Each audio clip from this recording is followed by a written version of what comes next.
Hello, I'm Mary Mohabi, the Director of Transportation Equity Program at UFTI. I'm happy to talk a little bit about our transportation equity training. So our program started in 2021, and we had two webinars as intro to transportation equity and equitable engagement. We had over 200 participants in our first sessions. It was a huge success, and the program continued. And what we do basically is that the University of Florida Transportation Institute Transportation Equity Program plays as a catalyst.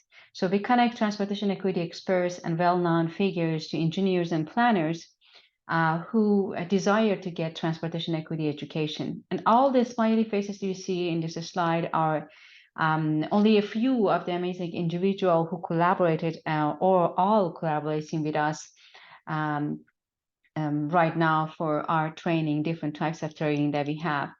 There are four groups that we are presently working with: well-known American practitioners, international figures, transportation equity academic leaders in the United States, and national and international foundations. So let's see what we have inside our program. So transportation equity certification program basically include three types of training. And to obtain the certification, an individual should take two training to be qualified to be awarded with the transportation equity certificate.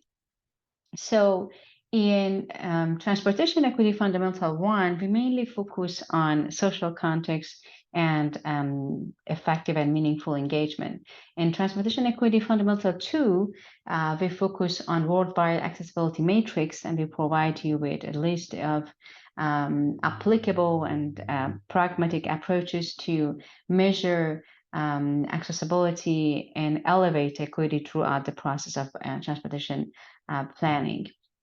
And then for the third training that we have, we design customized training for international audiences. For example, for one of our training that we are working with a well-known transportation equity scholar, we designed a training for European audiences. So we basically provide examples, for example, from Europe, and we talk about social context in Europe, and we kind of try to make the training more understandable and more familiar for people who are living in different parts of Europe in that specific customized training that we have. So just to provide you with some of the subjects that we explore through training, here is an example. In part of our training, we focus on understanding a strategy to uplift equity through transportation decision-making. And some of those strategies are, for example, developing transportation policies and plans that supports health equity, environmental quality. And on the second strategy that we extensively talk about is prioritizing investment in distressed region. The third one is emphasizing accessibility instead of mobility. And the last one is ensuring transparency and meaningful engagement. So here is the third strategy that we discussed in the previous slide, emphasizing accessibility. And we discussed, how it's different. It's different if we plan for mobility versus when we plan for accessibility. What is the difference? What are the definition of these two terms that sometimes have been used interchangeably? And then we provide some examples of successful planning for accessibility from across the country and also across the world for different type of training that we have. So this is basically our approach. So many current planning practices favor mobility over accessibility and automobile travel over alternative modes. For example, transportation system performance is often evaluated based on travel speed and distance, which favor faster modes over slower modes.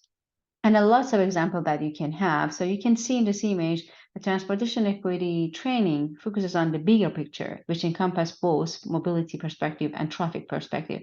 And Todd Littman himself, who developed this beautiful chart, is leading one of our training, which is mainly the training that is focused on accessibility-based planning. And then we can conclude with providing an opportunity for interactive exercises to envision accessibility-based approach to notable practices. And this was only an overview of one subject area that we discussed during the transportation equity training. The training includes 15 subject areas related to transportation equity, each of those training. So you can see how extensive and intense these trainings are. And at the end, all participants will be provided with a summary and a list of references that they can use in their daily practices. So here is a link to the training web page, and also you can get connected to the registration page. If you have any question, please feel free to send me an email and ask the question relevant to our training.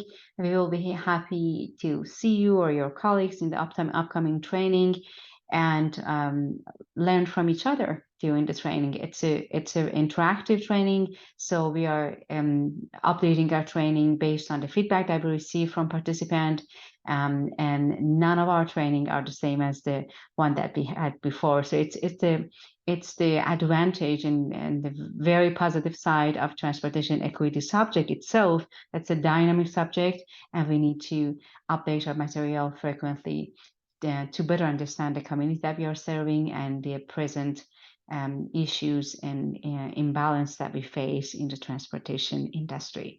Thank you for listening to me. I'm looking forward to seeing you very soon.